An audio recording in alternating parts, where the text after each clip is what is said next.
pagi-pagi, harusnya teman-teman yang lagi mahasiswa keren banget ya. Biasanya pagi-pagi bisa sambil tiduran, scroll TikTok, sekarang datang ke event, keren-keren banget. Boleh tepuk tangan dong buat teman-teman mahasiswa dan yang hadir di sini.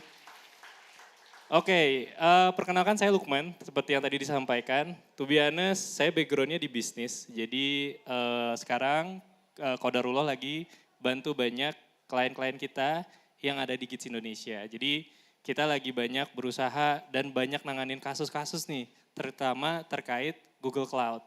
Nah ini yang lagi kita coba bantu, karena pasti ya teman-teman, apalagi baik dari profesional ataupun dari teman-teman mahasiswa gitu ya, it could be challenge karena untuk memahami Google Cloud sendiri. Kadang kan kita punya mindset, ya udahlah yang penting bayar aja, yang penting kan pay as you go ya, kayak nanti juga kalau berhenti bakal berhenti gitu. Dan banyak banget ternyata kalau aku baca di LinkedIn, itu kejadian-kejadian di mana billingnya tiba-tiba suruh bayar 85 juta. Padahal cuma pengen belajar gitu kan. Terus ada juga kasus-kasus yang dia pakai tugas akhir, ternyata dia harus bayar 500 juta gitu. Itu kan hal-hal yang kok bisa gitu kan. Kok bisa sampai semahal itu gitu. Padahal sebenarnya harusnya nggak sampai semahal itu. So which is ini kita akan bahas itu, mungkin saya akan coba banyak tarik kasus ke bisnisnya ya, ke bisnis case-nya yang kita tanganin selama ada di Kids Cloud. So kita bisa naruh next. Oke, so ini ya. Jadi ini sering banget kejadian. Saya waktu itu nggak sengaja buka Facebook karena mau COD biawak, oh enggak. Maksudnya kayak mau lagi buka Facebook terus kayak lagi ngecek ada apa nih rame-rame. Kalau dulu tuh kan kita biasa discuss selain di Stack Overflow biasanya di grup Facebook ya. Suka nanya ada case gitu ya. Itu bisa suka tanya-tanya di sana. Nah, saya ngerasain banget waktu itu pas tiba-tiba lagi buka Facebook, ke LinkedIn gitu ya. Terus pas dicek, oh ada kasus apa nih gitu. Kayak rame banget gitu kan. Komennya banyak gitu. Ternyata kasusnya adalah tentang dia lupa. Jadi setelah dia pakai, mau coba-coba, dia lupa untuk matiin service yang lagi dia pakai gitu. Jadi kayak dia lupa aja gitu kayak, oh gini cara pakai Google Cloud, oh cobain dah deploy gitu kan. Ternyata lupa. Akhirnya dia kena tagihan sekitar $5.500 atau sekitar, kita lihat, nah ini 86 juta. Nah itu tuh. Swapnya udah kayak Raditya Dika, pura-pura mati. Nah itu, kayak gini nih. Jadi ini yang terjadi gitu. Jadi maksudnya kayak kita ngerasa banget bahwa ternyata ini penting banget buat kita pahamin. Terutama basic-basic yang apa sih yang bisa bikin billing atau tagihannya gede gitu. Biasanya kan kalau nggak jauh tentang computer engine-nya, storage-nya, networking-nya gitu kan. Nah itu yang bakal kita fokus. Jadi kita fokus di Pareto-nya sendiri. Artinya apa? Artinya semoga biar kita lebih efektif. Apalagi kalau ngomongin corporate, ngomongin efisiensi cost ya. Karena saya sering banget ngalamin, Mas Lukman, tolong dong mas, ini saya dapat OKR-nya efisiensi, ada nggak yang bisa diefisiensi? Kita cari gitu kan. Oh iya bisa nih, bisa pakai kayak gini mas ya gitu. Nah kita akan juga ngomongin masalah mindset-nya sendiri. Nanti kita sharing di sana. Lanjut, ini yang tadi saya ceritain. Dia, kadang kita suka nggak sengaja ya, apalagi teman-teman developer, nggak sengaja APK-nya buat kita di Android gitu ya, atau iya kan, untuk masukin APK-nya misalkan di SDK-nya atau di mana, atau di webnya ada APK di sana, lupa aja masuk ke GitHub misalnya, kelupaan. Tiba-tiba APK-nya dipakai nih sama platform yang lain misalnya yang bukan dari bagian itu. Akhirnya apa? Meledak billingnya, tagihannya jeder, wah ini kenapa? Salah satu klien kita pernah loh ada yang kejadian, itu tuh tagihannya bisa sampai 1 miliar teman-teman. Dan itu kita kaget banget, kok bisa? Kenapa? Bisa sampai 1 miliar gitu. Ayo mari kita cek gitu kan, itu kita agak lama sih. Saya punya engineering manager namanya Mas Doko, galak banget, sangat galak. Kalau developer ketemu dia, Mas, ya enggak sih. Mas, saya mau deploy, ya lu mau butuh berapa gitu. Jadi dia bener-bener strict banget sama aturan. Jadi dia nggak mau kejadian-kejadian kayak salah satu klien kita. Kayak gitu. Itu sampai 1 miliar itu pusing mikirinnya. Gimana caranya gitu untuk melunasin 1 miliar. Yang dimana kita aja nggak tahu gitu. Which is itu akan menjadi challenge banget buat kita. Dan ini akan sangat valuable banget buat teman-teman yang mahasiswa terutama. Untuk bagaimana punya value tentang bagaimana bisa mengontrol dari sisi infrastrukturnya sendiri. Oke, jadi ada 2 hal teman-teman yang perlu mindset kita yang kita harus punya. Yang pertama adalah defense. Ini yang utama. Saya tadi nggak mau cerita tentang Mas Doko. Mas Doko tuh dari awal udah ngomongin masalah governance. Mau itu kecil, mau itu gede, gemeter deh pasti. Mas saya mau ini, ya oke layanannya apa gitu. Dia benar-benar berusaha ngekoordinir, jangan sampai kejadian yang kayak kalian saya tadi. Oke lu mau bikin apa? Gue mau bikin aplikasi apa misalnya. E-commerce, oke e-commerce kira-kira berapa orang, ini. Sampai dia benar-benar ngerti value bisnisnya. Dan dia tahu kapan dia mau pakai VM, kapan dia mau pakai Spot VM, kapan dia mau pakai Cloudrun, dia tahu. Karena dia jadi belajar ngerti tentang bisnisnya sendiri. Karena kalau kita ngomongin infrastruktur, kan kalau tadi dulu tuh saya pernah lihat di YouTube-nya GDG juga ada yang membahas ya, bahwa 1 detik itu tuh berharga banget, bener gak? Teman-teman kalau scroll TikToknya loading kan males ya, skip gitu ya. Ya. Dan banyak hal yang itu tuh berharga banget. Makanya, tapi juga ada yang memang orang bikin e-commerce tuh buat apa? Buat rilis duluan aja deh. Atau buat sebagai MVP dulu gitu. Kan gak perlu canggih-canggih ya. Nah itu kan beda-beda jenisnya. Itu yang kita ngomongin defense. Ngomongin offense, gimana caranya kita bisa dari defense-nya udah benar, governance-nya udah benar, kita udah ngomongin gimana caranya nih kalau udah kejadian. Kalau misalkan kita bisa memberikan hal-hal untuk efisiensi. Nah itu 2 mindset ini yang akan kita lakukan sekarang. Oke, jadi kalau ngomongin cloud, itu tuh bukan ngomongin mahal murah teman-teman. Kita ngomongin kontrol. Makin kita, jadi musuh utama kita adalah ketidaktahuan. Kalau kita makin banyak nggak tahu, nggak banyak search, nggak banyak ngomongin limit, makin sulit juga nanti kita akan ketemu dengan billing-billing yang tiba-tiba besar, kayak gitu. Atau bisa jadi overkill, misalkan kalian mau ngebajak sawah pakai mobil Ferrari misalnya. Susah, nggak susah sih, bisa. Tapi kan kayak overkill nggak sih? Lumayan kan, maksudnya kayak Ferrari becek-becekan gitu. Atau ke mana, ke tempat bencana tapi pakai rompi anti peluru misalnya. Oh itu beda. Enggak, itu mungkin sahabat saya. Jadi itu contohnya itu overkill ya, maksudnya nggak boleh. Jadi contohnya kayak gitu. Jadi makanya kita harus tahu kapan dan di mana untuk nentuin itu. Jadi nggak bisa sembarangan kita masukin atau infrastrukturnya sembarangan lah dan tergantung kebutuhan bisnis. Kalau emang bisnisnya masih MVP, jangan yang terlalu canggih-canggih dulu. Sesuaikan aja dengan cost-nya. Itu yang banyak konsul datang ke kita. Mas saya mau bikin aplikasi, oke, bikin aplikasi apa, kebutuhannya apa. Karena tujuannya apa? Again, efisiensi. Karena kalau orang kan mikirnya orang bisnis mikirnya apa? Cost center kan. Jadi cost gitu. Padahal kan enggak gitu. Karena akan tetap impact pada revenue-nya. Next. So ini, paling utama dan pertama adalah, ini sebutnya the God eye. Jadi gimana caranya pastiin kita disiplin. Rapih ya, jadi kayak ngomongin labelingnya. Terus jangan pernah, nah ini, saya ngebantuin salah satu universitas di Bandung.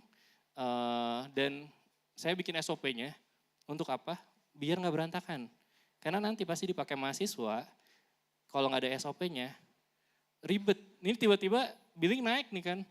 Tagihannya yang misalkan budgetnya untuk setahun bisa habis cuma 3 bulan kan. Waduh, terus kita nggak tahu siapa yang make.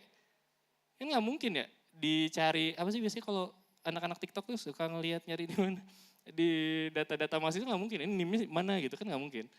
Dan apalagi kalau tiba-tiba anomali, meledak billingnya. Bisa jadi minus nanti. Nah itu yang kita harus labeling dulu teman-teman. Nah biasanya di kami itu adalah ekspor BigQuery-nya. BigQuery disimpan ke dalam, misalkan dimasukin ke Postgre, ke database, baru nanti setelah itu bisa bikin dashboard. Teman-teman bisa pakai Vibe Coding lah, pakai V0, Firebase Studio, anything, kayak gitu. Tapi tujuannya apa? Again, kalian nggak akan bisa ngontrol kalau kalian aja nggak tahu. Nggak bisa kepantau kan, ya kan nggak punya, bingung mau ngontrol apa, atau matanya nggak ada kan gitu ya. Itu yang pertama, ini pertama dan utama. Baik itu dari profesional, dari klien juga harus konsisten, timnya, mau itu produk, mau apa, atau kalian mau rilis fitur baru, dipastiin dulu gitu. Jadi itu yang paling utama, labeling. Kedua, nah ini, kan kalau di GCP itu suka ada alertnya ya, kayak billing alert gitu-gitu lah ya. Faktanya sebetulnya itu adalah jadi billingnya itu memiliki delay teman-teman. Bisa 6 sampai 24 jam. Jadi kalau misalkan tiba-tiba dapat billing udah 90%, kemungkinan pas kalian dapat itu udah 100%. Kebayang ya? Udah kayak ditagih pinjol nanti. Waduh, ini kenapa tiba-tiba tagihnya gede banget gitu. Ini nanti CEO-nya marah-marah nih. Lo pakai apa gitu kan? Ya tadi, yang di awal tadi bisa jadi tadi nggak aman, bisa jadi apa kayak gitu. Nah, ini yang pertama. Teman-teman, ini adalah best practice-nya untuk delay. Karena kita punya mindset apa? Punya mindset forecasting. Jadi nggak bisa teman-teman, nggak bisa punya mindset, kalau ngomongin kayak gini, ngomongin mindset forecasting karena ada delay. Biasanya ini adalah best practice dari kami, 50% kita udah harus ngecek. Nah loh, bener gak nih? Kan kita ada tagihan nih selama assume 100 juta, ya kan? Itu untuk setahun misalnya. Kita kasih billing alert. Misalkan 50 juta habisnya berapa lama? Misalnya 6 bulan. Tapi kok 3 bulan udah 50%? Nah, aneh kan? Nah itu harus dicek dulu. Berarti kita harus mikir dan langsung ngomong nih ke DevOps kita atau ke tim developer. Kenapa nih? Kok bisa naik ya? Nah 75%. Jadi kita bikin 3 tier. 50, 75, dan 90. Nggak pernah 100. Karena tadi delay.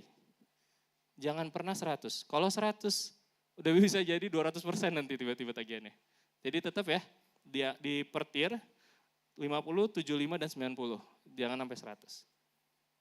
Next. Nah, saya nggak tahu, dulu saya punya email tuh pakai Yahoo ya. Ya kelihatan waktu usianya. Oke, sorry. Jadi dulu jarang banget teman-teman mungkin teman-teman kita mungkin yang mahasiswa pakainya Gmail kadang kan ya.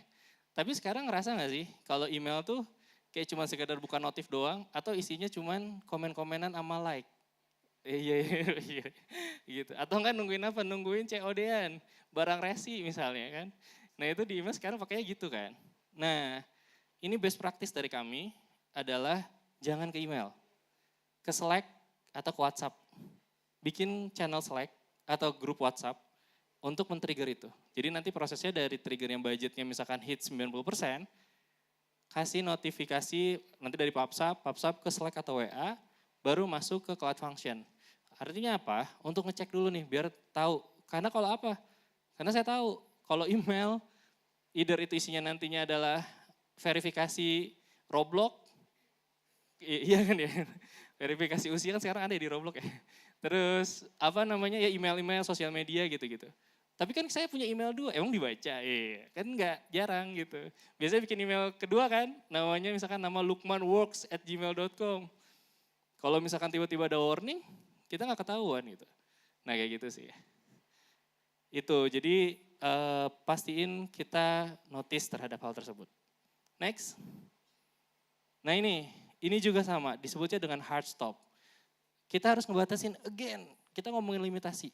Jangan pernah semuanya serba unlimited. Bayangin, kalau semuanya unlimited, ketika ada sesuatu yang kita nggak pernah bayangkan sebelumnya, itu akan menjadi resiko yang sangat besar. Saya ngebantuin salah satu perusahaan BUMN, dan kita ngerasa banget kalau ada risk yang tidak dihandle dalam infrastruktur, ya pasti mereka habis secara revenue. Wah, die.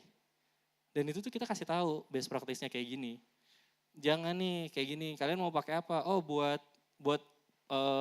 aplikasinya buat kebutuhan merchant. Dijelasin dulu, oh oke. Coba lihat rata-ratanya, kita bantu assessment. Oh kayaknya kebutuhan kalian segini deh gitu. Nanti kalau udah lebih, bilangin ke DevOps kalian, di monitoring, kita naikin bertahap. Jangan langsung semua.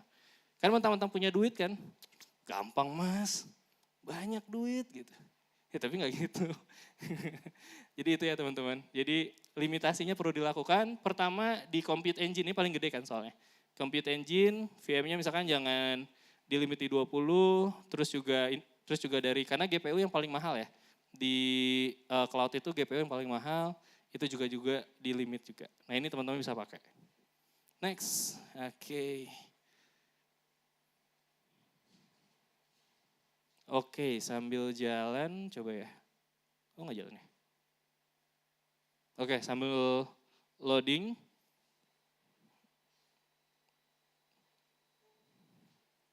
Oke, sambil ngobrol juga ya. Jadi ada beberapa case yang kejadian, oh ini udah ya bisa. Oh alright, udah bisa. Thank you. Oke, kita mulai lanjut. Nah ini yang paling gede teman-teman. Maps, alah, iya gak sih? Maps ini paling gede. Ini yang paling orang-orang, biasanya kan kalau untuk kebutuhan aplikasi yang butuh map ya, bener nggak? Itu tuh kalau nggak ada limitasi, again ya, mindset teman-teman limitasi. Jangan pernah membiarkan unlimited. Makanya di dalam SOP yang kami buat untuk institusi pendidikan, salah satunya ini. Bahkan kita punya form khusus, kalau ada mahasiswa yang minta ini, tolong dia jelasin dia mau bikin aplikasi apa, kita bisa ngira-ngira. Jangan unlimited, kaget nanti 900 juta tiba-tiba tagihan masuk. Yang harusnya budget berapa buat setahun misalnya. Oh itu pusing sih. Biasanya Places API yang paling mahal. Atau dia scroll view di zoom itu main banget. Nah itu misalkan kalau kemarin kita ngebantuin salah satu klien yang ngomongin masalah intinya komunitas kendaraan intinya.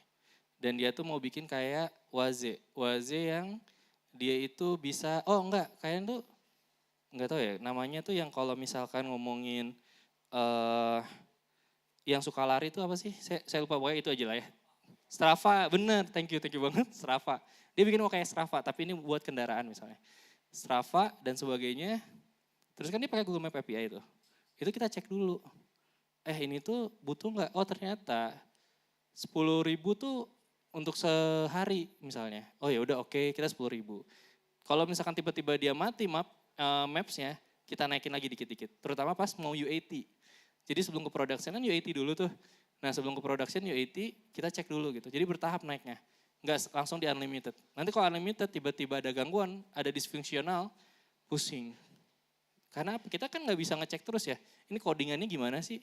Ya imagine oh ini kayaknya salah deh implementasi API kan nggak gitu ya. Makanya langsung di limit dulu sebelum di naikin ke production ataupun di staging itu tuh di limit dulu. Itu yang dilakukan sama Mas Doko.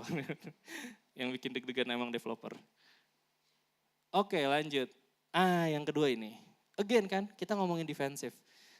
Kalau kita juga lupa namanya manusia. Ya kan bukan nabi boy. Iya kan. Itu tuh gak bisa kan. Maksudnya kita juga bisa jadi lupa. Makanya tuh di defense dari awal. Gimana defense dari awal? Kalian mau bikin aplikasi tentuin. Misalnya kalau misalkan ke website atau ke web apps. Apa nama websitenya. Dan itu di restrict. Karena kita juga tadi, kita bukan nabi boy. Kita suka lupa nih, kalau misalkan kita salah-salah gimana? Nanti tiba-tiba kita lupa nih masuk ke GitHub, API key-nya ada, diambil orang, dicobain nama aplikasi dia. Pusing kita dia yang pakai kita yang bayar kan? Nah kayak gitu contohnya. Jadi defense itu tujuannya itu teman-teman. Makanya ini mindset pertama. Ya, jadi bagi teman-teman mahasiswa yang nanti ingin berkarir, mau itu web developer, ini adalah yang sangat valuable banget. Karena nggak semua orang aware sama ini.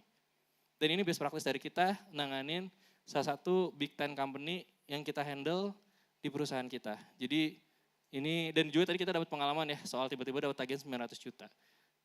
Gitu, lanjut. Oke, nah setelah kita sudah melakukan yang rapi, benar nggak?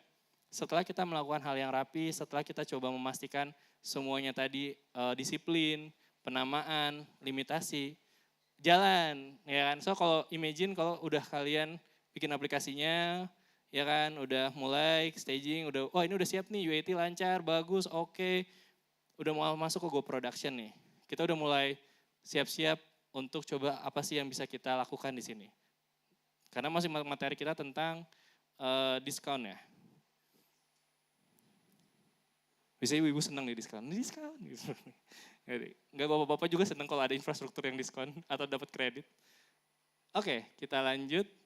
Jadi sambil jalan, kalau kita ngebahas tentang masalah diskon, ini juga kemarin dari kami juga analisis.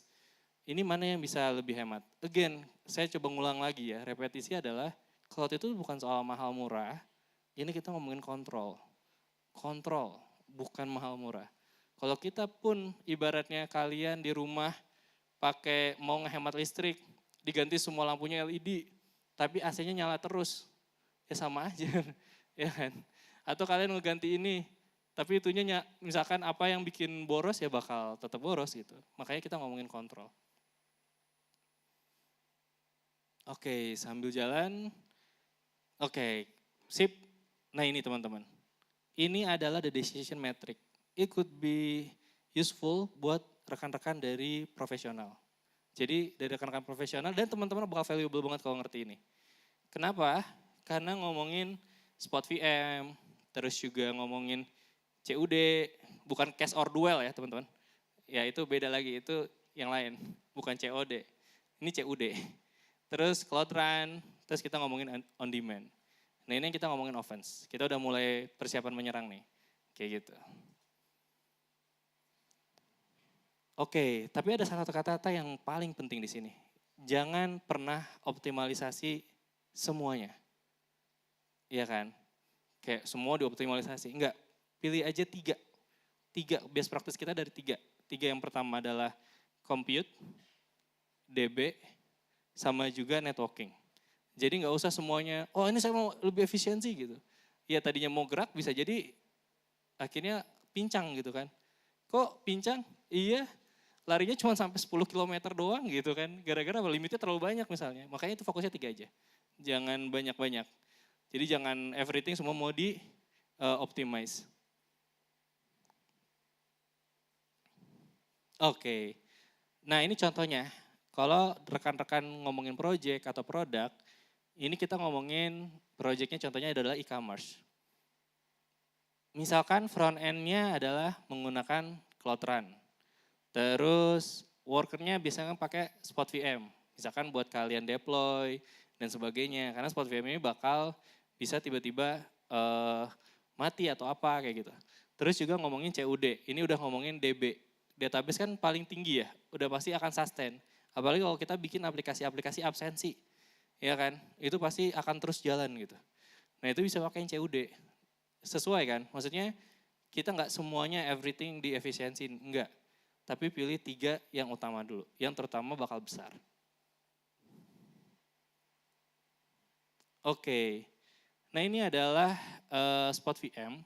Yang dimana gambarannya teman-teman nanti VM-nya ini kebutuhannya bisa jadi emang hal yang nggak, kalau kata teman-teman teknikal biasanya bilang, ya ini nanti buat pipeline aja deh, buat deploy dan sebagainya. Karena bisa tiba-tiba mati, atau nanti dari Google ngasih tahu, gue udah mau stop nih, aman nggak? Kalau kita naruh aplikasi production di sini ya die, bukan hilang ya mati gitu. Jadi pas lagi dipakai, lagi apa? Sekarang tuh udah Desember ya, lagi war ticket atau lagi war flash sale, mati. Wow, udah pasti kesel banget.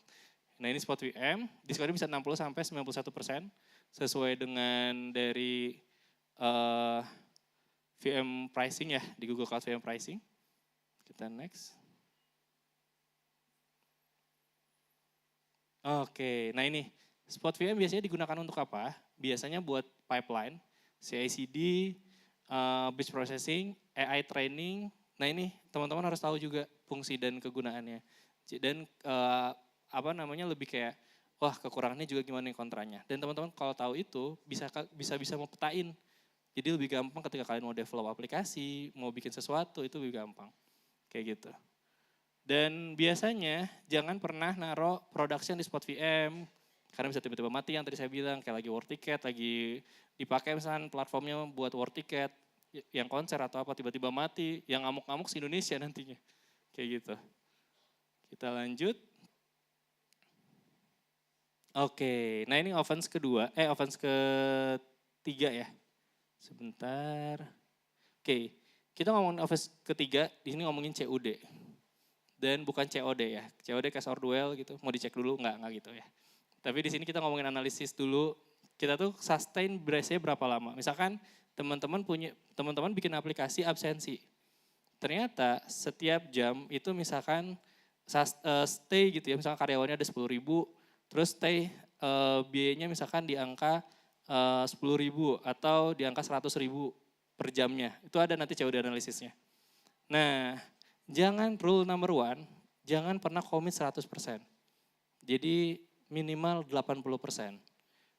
Atau 50%, biasanya kita 50% dulu.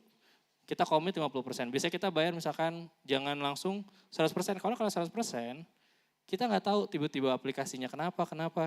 Kan lumayan jadinya kita bayar ini udah flat untuk setahun. Jadi makin lama kita komitmen, makin gede diskonnya. Itu yang pertama. Jadi nanti ada kalau di konsol, itu kan ada tuh COD analysis. Nah itu tuh kita ketahuan tuh traffic kita gimana. Dia akan ngambil tengah-tengah, dia akan ngerekomendasiin. Tapi best practice dari kami, jangan pernah komit 100%, 50% dulu. Naik 80% dan harus dicek terus tiap lihat analisisnya. Kayak gitu, itu COD. Dan nanti kita bisa saving tergantung berapa lama kita komitmen. Kalau setahun mungkin sekitar estimasi 28%. Jadi lebih murah. Nah ini yang bisa kita lakukan. Dan ini yang bisa kami lakukan untuk klien-klien kami. Untuk ngasih saran, kayaknya lumayan nih Pak, kalau nggak di diskon gede banget gitu kan. Oh terus hitung-hitungan, kita bantu analisis, Bapak saving cost-nya sekian gitu. Oh oke Mas gitu kan, kayak gitu sih. Kita lanjut. Yang kedua kelotran. Nah, kelotran itu sama kayak kalau kita bayangin pop up market. Jadi dia buka ketika diakses doang gitu. Dan kalau nggak dibuka, dia tetap nol tagihannya. Kalian bisa pakai kelotran. Nah, biasanya best practice dari kami, kelotran itu adalah untuk dipakai di aplikasi development, nggak di production. Karena ada cold kalau kita nyalain mesin, nah itu kayak gitu. Kelotran itu memang diperuntukkan bukan untuk di production, tapi biasanya kalau dari kami ya. Tapi ada juga beberapa yang memang tergantung kebutuhan juga. Jadi kalau memang trafficnya emang steady, stabil, terus butuh SLA dan sebagainya, nah jangan di kelotran. Tapi yang di Kubernetes atau apa kayak gitu. Tapi kelotran biasanya kalau kami sementara ini adalah di development gitu. Jadi biar apa? Ketika orang-orang ada akses, nggak ada testing, ya tagihannya nol. Tapi ketika testing, nyala lagi gitu kan tagihannya. Kayak gitu, pakai kelotran. Lanjut kita ke, nah ini teman-teman, hygiene ya. Jadi jangan jorok. Kita ngomongin masalah ada zombie disk. Ini yang terjadi. Ketika kita ngehapus VM, kadang tuh ada juga yang kejadiannya, emang tergantung konfigurasi. Tapi ada juga yang dia nggak kehapus. Kan kalau di beberapa platform ada tulisan di bawahnya. Ketika Anda menghapus VM, ini tidak menghapus disknya. Kayak gitu. Nah ini teman-teman juga harus tahu. Kalau disk yang nggak dihapus, tagihannya akan jalan terus. Itu yang kejadian. Makanya hapus, dicek. Biasanya statusnya adalah ketika statusnya ready. Ready itu berarti nggak digunakan tuh. Biasanya aman. Atau bisa di filter. Misalkan udah nggak dilakukan 30 hari. Ini bisa dibantu cek. Kalau teman-teman nanti karirnya di salah satu DevOps, tolong bantu aja cek perusahaannya. Nanti tunjukin, oh Mbak ini bisa efisiensi, ini bisa efisien. Bapak tagihan bulan ini berapa Pak? Sekian. Oh bisa turun nih Pak, gara-gara ada apa? Gara-gara ada disk yang kita harus bayar. Itu harus dihapus. Oke. Kita lanjut. Nah ini ngomongin masalah Kubernetes yang misalkan dia bisa melakukan breakdown. Dan dari breakdown ini bisa dipakai tahu nih timnya kira-kira dia pakai apa, ya tagihan paling banyak siapa, itu bisa dilakukan sama dari clustering dari Kubernetes Engine sendiri. Oke, karena waktunya udah mulai menunjukkan sedikit lagi, kita ngomongin masalah culture. Again, pasti tim developer sudah banyak melakukan berusaha untuk efisiensi. Tapi tetap ya namanya manusia, kalau ngomongin teorinya Abraham Maslow, kita ngomongin namanya aktualisasi, kebutuhan dan sebagainya.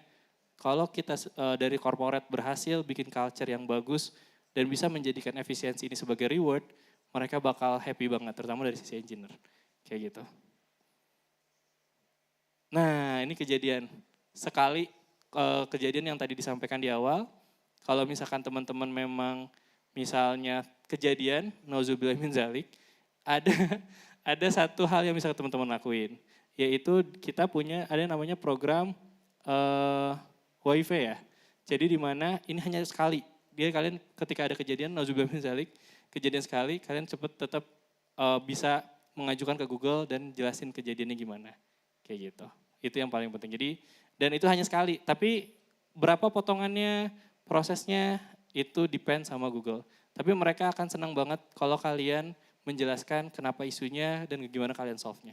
itu nggak kena tagihan kayak pinjol, kayak gitu. Oke, mungkin ini sebagai eksekutif summary-nya. Jadi ada beberapa hal yang mungkin teman-teman bisa lakukan. Kalau misalkan teman-teman di corporate bisa juga dengan lihat dari budget hit, emergency cost control dan sebagainya.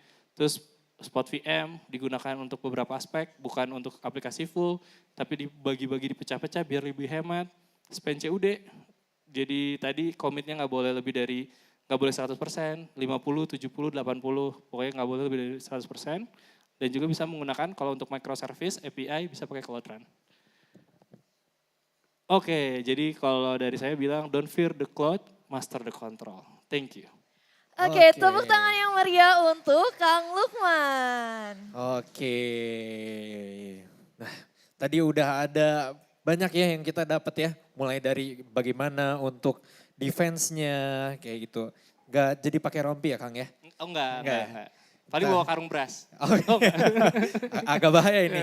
Siapa tahu di sini ada GCP Master nih. Oh gitu, Master. Oke, langsung aja mungkin kita masuk ke sesi Q&A ya, Chan ya. Betul sekali. Nah, untuk di sesi Q&A ini kita akan buka juga via Slido teman-teman. Via Slido Jadi ya, untuk teman-teman. pertanyaannya silahkan teman-teman setelah ini bisa scan kode QR Slido. Kemudian pastikan juga menggunakan nama lengkap ya. Setelah Iya. itu silahkan disampaikan pertanyaannya melalui Slido tersebut. Betul. Nah, tapi sambil nunggu Slido-nya ya nih teman-teman. Barangkali dari Kang Lukman ada pertanyaan nggak buat teman-teman nih? Kayak tadi Tefar. Oh oke. Sebenarnya tadi udah diulang-ulang berapa kali sih. Cuman mungkin pertanyaannya adalah berarti di balik nggak boleh spend CUD, nggak boleh komitmen COD. Kalau ini mungkin gini. CUD ya? CUD, Ya. bukan Oke. Case Duel. Bukan Case Duel. Bukan. Sambil bawa enggak. Bukan. Jadi kapan kita tidak boleh menggunakan CUD? Oke, yang tahu Oke. boleh angkat tangan? Boleh? Ada yang mau jawab? Di kondisi apakah kita tidak boleh menggunakan CUD? Oke, masih belum ada nih. Kenapa nih? Takut atau gak tahu jawabannya? Takut Jangan-jangan. kayaknya nih. Takut Oke. nih. Oke, Ada yang ada yang mau jawab, berani teman-teman? menjawab karena ada hadiahnya juga nih ya Kang Teteh. Betul, ada merchandise menarik yang menanti teman-teman kalau bisa berhasil menjawab. Oke. Kalau agak susah mungkin pertanyaannya satu aja deh. Boleh, Oke, apa tuh boleh, Kang Mas. Lukman? Idealnya untuk CUD biasanya tiernya berapa persen, dan berapa persen itu dulu deh. Tiringnya ya, oke. Iya, Dari silakan. Akang, boleh. Kayak berdiri nggak? Berdiri ya? Boleh, Boleh, berdiri ya? perkenalkan namanya dari mana dan jawabannya apa Kang? Tiernya berapa? Perkenalkan nama saya Ari Ardiansyah. Saya asal dari Kabupaten Bandung dan sekarang kerja jadi project lead developer ya. Nah untuk jawabannya itu tadi komitnya itu di 50% dulu, baru nanti naik ke 70, 80 naiknya dikit-dikit itu. Jangan langsung komit ke 100%. Wah oke, namanya siapa teh? Ari Ardiansyah. Mas Ari ya berarti ya? Ya. Oke. Tepat thank ya you, Kang Mas ya? Ari. Betul banget. Oke, Oke, set tepuk tangan dulu. dong teman-teman yang meriah, luar Oke. biasa. Selamat ya Kang Ari mendapatkan merchandise dari kami. Benar-benar merhatiin nih, tadi juga diulang-ulang ya, set di 50% dulu, jangan langsung 100%. Betul. Oke, boleh mungkin ditampilkan kembali Slido-nya ya dari Akang Teteh, barangkali ada yang ingin bertanya. Silahkan, nah Bisa sudah langsung ada. scan ya, ataupun langsung ke Slido-nya nih teman-teman nih. Betul, jangan lupa pakai nama asli ya, biar kita Iya. tahu nih siapa yang bertanya. Betul, kita langsung Sudah ada yang nanti. bertanya mungkin? Kita akan lihat dan Ya. tanya jawab langsung satu persatu pertanyaannya. Nah, Oke, langsung mungkin nanti ya. teman-teman masih pada ketik juga kali ya Kang. Betul, sambil nunggu teman-teman bertanya nih, kita sambil ngobrol dulu lah sama Kang Lukman nih. Boleh dong. Ya, Kang Lukman tadi udah sampaikan soal tiernya juga ya, buat batasnya gitu ya. Tapi kalau Kang Lukman sendiri pernah ada pengalaman mungkin nggak yang ternyata jadi mistake gitu, ternyata tagihannya jadi membengkak seperti itu. Oh oke, pernah Pernah? banget, pernah Karena banget. apa tuh Kang? Kalau tadi kan udah ada preventifnya juga tuh Kang. Iya, nah itu isu yang pertama adalah Google Map API. Oh, oke, itu penting banget ya tadi ya poin Betul, keempat ya betul. Map API ya. Sangat-sangat penting karena kayaknya itu udah kejadian berulang kali biasanya. Kalau buka di Facebook sebelum COD musang, itu tuh saya bisa ngeliat grup dulu. Oh, oke. Gitu, kayak ini musangnya lucu gitu, enggak. Enggak, itu dari apa? Dari grup-grup tuh biasanya banyak banget ngomongin itu. Di LinkedIn juga banyak kalau teman-teman nyari Google Maps API, kejadiannya sering kayak gitu. Dan itu banyak nggak cuma Oke. Map API doang. Bahkan Oke. kayak Vertex dan sebagainya. Nah itu kejadian dulu satu perusahaan BUMN kayak gitu juga Kang. Oh, boncosnya malah di map ya. Betul, Oh, dan oke. kita harus bayar sekian. Terus tadi kita ngelakuin protokol. Yang tadi ya bonus ya. Iya, protokol tadi yang bonus kita kejelasin. Yang harusnya bayar 100% jadi cuma bayar 30%. Untung ya, jadi ada potongan lah seenggaknya. Bener. Oke, Oke. mungkin langsung aja kita lanjut ke Q&A ya. Baik, kita juga sudah melihat ya di sini ada 3 pertanyaan. Ya, Pertanyaan pertama dari Taufik dulu mungkin ya. Pertanyaannya yaitu bagaimana cara efisiensi budget cloud pada saat fase development sampai production nih Kang Lukman. Keren banget pertanyaannya. Thank you Mas Taufik. Oke, kalau dari efisiensi best practice dari kami, yang pertama adalah tadi pastiin dulu kebutuhannya gimana developmentnya. Kalau misalkan ngomongin development dan kira-kira yang tidak terlalu berat dan sebagainya, ya again sih tadi ngomongin limitasi juga udah. Terus kita ngomongin kebutuhan development bisa kita pakai Cloud Run. Kita pakai Cloud Run. Jadi karena kan dia kalau nggak dipakai testing, nggak di develop dia nol kan. Jadi itu lebih hemat banget. Itu yang pertama. Jadi kalau misalkan dipastiin dulu aja kira-kira aplikasinya mau dipakai apa, terus nanti selama proses development UAT-nya mau kayak gimana, itu juga harus dipastiin gitu. Oke, berarti di Oke. awal penting banget ya Kang untuk memastikan spesifikasi yang akan kita gunakan juga. Betul banget. oke, Kayak gitu. langsung kita ke pertanyaan terakhir ya. Boleh, Tadi Kang. ini dari Anonymous nih. Tadi dikatakan oleh Kang Lukman bahwasannya GCE itu bisa tiba-tiba mati sendiri. Kira-kira apa alasannya dan penyebabnya? Oke, ini ngomongin GCE ya. Mungkin lebih di spot VM kali ya. Ada beberapa aspek, bener nggak ya? Nanti tolong koreksi me if I'm wrong ya. Ya. Jadi kalau ngomongin masalah dari kalau konteksnya spot VM dan sebagainya, itu ada beberapa hal yang terjadi biasanya entah ada udah penuh dari sisi regionnya, tiba-tiba bisa jadi mati kayak gitu. Karena memang itu harga yang spot VM itu emang harga yang paling murah. Jadi ketika hal-hal kayak gitu, biasanya dia ada di syarat ketentuan. Tapi dia kan ngasih tahu 30 detik sebelum di terminate ya, Google ngasih tahu. Guys ini mau kita mati dan kalian bisa jadi pindah region, nanti kita tinggal pilih region sendiri aja. Kemungkinan kayak gitu. Dan ada beberapa hal lainnya, nanti kita bisa diskusi di belakang juga. Kayak gitu. Oke, terima kasih Kang Lukman atas insight-insightnya pada hari ini. Nanti barangkali ada pertanyaan-pertanyaan tadi banyak juga ya terupdate di bawahnya. Yang mungkin belum bisa terjawab pada hari ini bisa langsung kontak juga Kang Lukman ya tadi ya. Oke, tepuk tangan yang meriah untuk Kang Lukman. Thank you. Oke.